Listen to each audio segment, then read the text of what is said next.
வணக்கம். இன்னைக்கு நம்ம எங்கே வந்திருக்கோம் அப்படின்னா, காரைக்கால் மீன்பிடி துறைமுகம். மீன்பிடி துறைமுகத்தை பார்த்தீங்க அப்படின்னா, இந்த காரைக்கால் சுற்று வட்டாரத்துக்கு எல்லாருக்குமே இங்கே தான் ஹார்பர், மெயின் ஹார்பர் இது.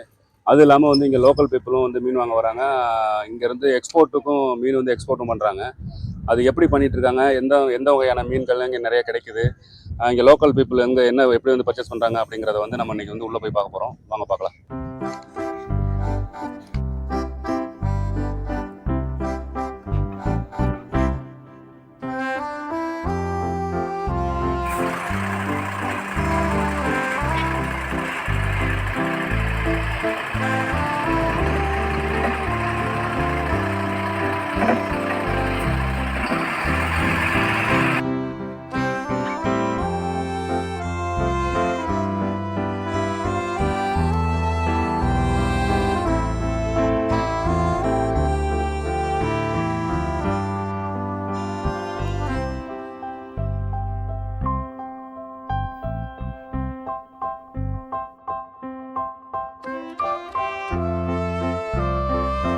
இது என்னடா மீன் பேர்? இந்த மீனோட பேர் இது வாலில் இது முள்ளு இருக்கும். நாங்க முள்ளு ஓரான்னு சொல்லுவோம். முள்ளு ஓரா இல்லாட்டி கருப்பு ஓரா. அதே இன்னொரு ஓரா இருக்கு பாருங்க, அந்த அந்த அதே இது புள்ளி ஓரா. இதுவும் ஓரா மீன் தான். புள்ளி ஓரா? ஆமா, இதுவும் ஓரா மீன் தான். இது புள்ளி ஓரா. இது எக்ஸ்போர்ட்டுக்கு போறது. ஆனா இப்ப எக்ஸ்போர்ட் ஆர்டர் இல்லாம மார்க்கெட்டுக்கு தான் போகுது. ரேட்டு ரொம்ப கம்மியா போகுது. கம்மியா போறதுனால போட்டும் தொழிலுக்கு சரியா விசைப்படகு உரிமையாளர்கள் தொழிலுக்கு அதிகமாக அனுப்ப முடியல. ரேட்டு மீனோட ரேட்டு, அதாவது 100 ரூபாய்க்கு போற மீன் இன்னைக்கு 40 ரூபா தான் போகுது. 60% கம்மியா போகுது. அதனால போட்டும் தொழிலுக்கு போக முடியாம ரொம்ப தத்தளிக்கிறாங்க விசைப்படகு உரிமையாளர்கள். அதனால ரேட்டு வரும்போது தான் விசைப்படகு உரிமையாளர்கள் அவங்களோட வாழ்வாதாரம் இதுக்கு மேல முன்னேறும். இல்லைன்னா இப்படியே போச்சுன்னா ரொம்ப மோசமான நிலைமைக்கு தான் தள்ளப்படுறாங்க.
மீனை கட்டி வச்சுருக்காங்க. இது என்னடா மீனை கட்டி வச்சுருக்காங்க. எதனால சுண்டியில் இதாங்க கலவான்னு சொல்லுவாங்க. இந்த மீனை இந்த மீனோட வெயிட் வந்து 31,500 இருக்கு ஒரு மீனோட வெயிட். இந்த மீனோட பேர் வந்து இங்க தமிழ்நாடு ரேஞ்சுக்கு புள்ளிக்கலவான்னு சொல்லுவாங்க. ஆனா எக்ஸ்போர்ட்டுக்கு இதை சொன்னா பிஜி, அதாவது பிளாக் குரூப்பர் இதோட நேம். இது வந்து கல்ஃப் கண்ட்ரிக்கு ஒரு 18 நாட்டுக்கு இதை போகும். அதிகமாக போகணும்னு நினைச்சுன்னா ஒரு 6 கண்ட்ரிக்குனாலும் இது வந்து எப்போதுமே வாண்டடா இருக்கும். அதாவது அந்த நாட்டோட ஃபெஸ்டிவல், திருவிழா, பண்டிகை வரும்போது அந்த நாட்டோட மக்கள் இதை வந்து குறைச்சபட்சம் 1,500 ரேட்டுக்கு வாங்கி சாப்பிடுவாங்க ஒரு கிலோவை. இன்னைக்கு இந்த மீனோட ரேட்டு காரைக்கால ஒரு கிலோ ரேட்டு 250 தான். ஒரு கிலோ 250 தான். இந்த ரேட்டு குறைஞ்சதுனால தான் விசைப்படகு அனைத்து தொழிலுக்கு போக முடியாம நிலைமைக்கு இருக்கு. 2 லட்ச ரூபா 3 லட்ச ரூபா நஷ்டம். அப்படி இங்கேருந்து 10 அது ஒரு வாரமா கடந்து தண்ணியில கடந்து வந்து நிறைய வந்து சாப்பிட்றது இல்லாம இருந்தா எப்படி பாடு பார்க்க முடியும்? எப்படினாலும் இப்போ 2 காலுக்கு 5 லட்ச ரூபா ஏன் விட்டு போட்டுக்க இல்லை கஷ்டம். அப்ப நாங்க எப்படி பழைக்க முடியும்? இதை மாநிலம் நீங்க பார்த்து எதுக்கு மக்கள் இப்ப கஷ்டப்படுன்னு நீங்க பார்த்து உதவி செய்யலாக்கா, எங்க டீசல் பிடிக்கலாம், நாங்களும் போட்டுக்கு போகலாம். இந்த மாரி விலைக்கெல்லாம் வித்தா மீனை எடுப்பல. ஏன்னா அந்த ரேட்டுக்கு போகுது, எங்களுக்கு ஒண்ணுமே கட்டுப்படி ஆகுச்சாங்க. நீங்க பார்த்து கவர்மெண்ட் பார்த்து விசைப்படவர்களுக்கு ஏதோ அவங்களுக்கு ஒரு மாநிலம் தள்ளுபடி கொடுத்தா அதை போட்டு நடத்தலாம், இல்லைன்னா போட்டு நடத்த முடியும்.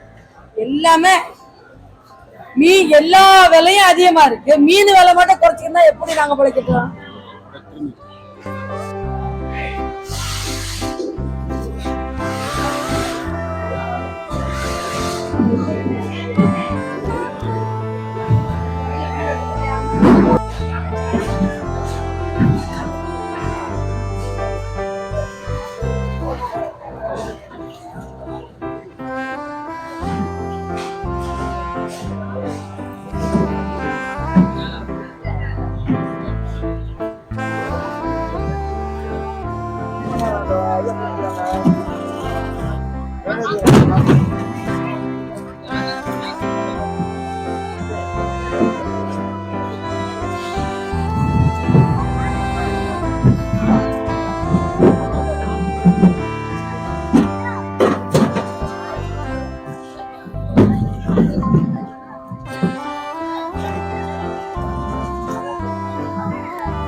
கிளாட்டி மீனா? இது வந்து இப்ப எங்க நம்ம ஊர்ல விற்பனை போதா வெளியூர்? இதெல்லாம் என்ன ரேட் போகுது கிலோ? இதெல்லாம் வந்து பதமணி எடுத்தா 200 ரூபா போகும். பதமணி எடுத்தா 200 ரூபா போகும். கிளாட்டி மீன், பவா மீன் மாதிரி இருக்குதா? அரி பவா மீன் மாதிரி இருக்கு. இது விலை கம்மி. பவா எல்லாம் 1000 ரூபாய். கிரிஞ்சா மீனா? கிரிஞ்சா மீன். பவா மீன் மாதிரியே வருது. இதெல்லாம் எவ்வளவுமா போகுது? இதெல்லாம் கிலோ எவ்வளவு போகுது நம்ம ஊர்ல? நம்ம ஊர்ல இது வந்து விலை 150 ரூபாய் போகும். இப்போதைக்கு இது விலை 150 ரூபா.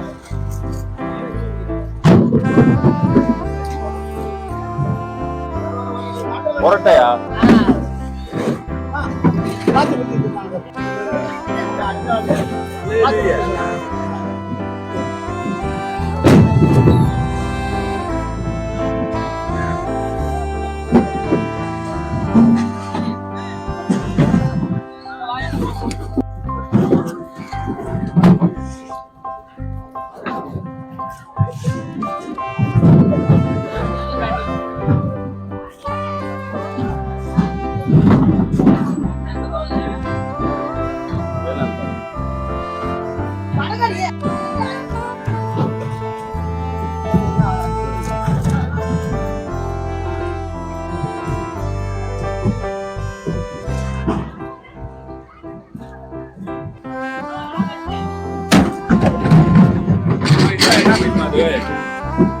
மீன் பேரு என்ன மீன் மாதிரி பேரு? கோலா.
இது கனவா நிறைய பேருக்கு கனவா மீன் தெரியாதுல, மக்களுக்குலாம் அதிகமா தெரியாது. இந்த மீன்லாம் இந்த கனவா மீன் பத்தி கொஞ்சம் சொல்லுங்க. எப்படி வாங்க கனவா மீன் பத்தி சொல்லுங்க. ரொம்ப சத்தான கனவா, குழந்தைங்களாம் நல்லா சாப்பிடுவாங்க. சின்ன பிள்ளைங்க விரும்பி சாப்பிடுங்க. கனவா மீன் வந்து இறால் இது சேம். இறால் ரெண்டு சேமா உள்ளதுதான். இது நல்லா ஸ்பேஸா இருக்கு. குழம்பு இது வருவாங்க. இறால் மாதிரி கிரேவி வைக்கலாம். நல்லா டேஸ்டா இருக்கு. இது நல்லா செய்யறாங்க. நல்லா இருக்கு. அருமையான மக்கள் வாங்கி சாப்பிடுங்க. நிறைய சாப்பிடுங்க. இது உடம்புக்கு நல்லது. நண்டு ராது இதெல்லாம் இதெல்லாம் ஒரே நல்லது. சேல்ஸ் வராதா? இதெல்லாம் கம்பெனி மக்கள் வாங்குறாங்க. இது மக்கள் லோக்கலையும் கொடுப்பாங்க. மக்கள் வாங்குவாங்க. சாப்பிடுவாங்க. விலை ஜாஸ்தியா இருக்கு. நல்லா இருக்காது இல்ல. உள்ளுகளை ஃபுல்லா செதுதான். சின்ன பிள்ளைங்க விரும்பி சாப்பிடுவாங்க. அதை எடுத்து சாப்பிடுவோம். சின்ன மை மாதிரி ஒரு பாருங்க, அதை எடுத்துட்டு கிளி பண்ணி சாப்பிடுவாங்க. பாக்கி எல்லாத்தையும் அது மாதிரி மக்கள் சின்ன பிள்ளைங்களும் விரும்பி சாப்பிடுவாங்க. டிஃப்ரெண்டா இருக்கு பாருங்க.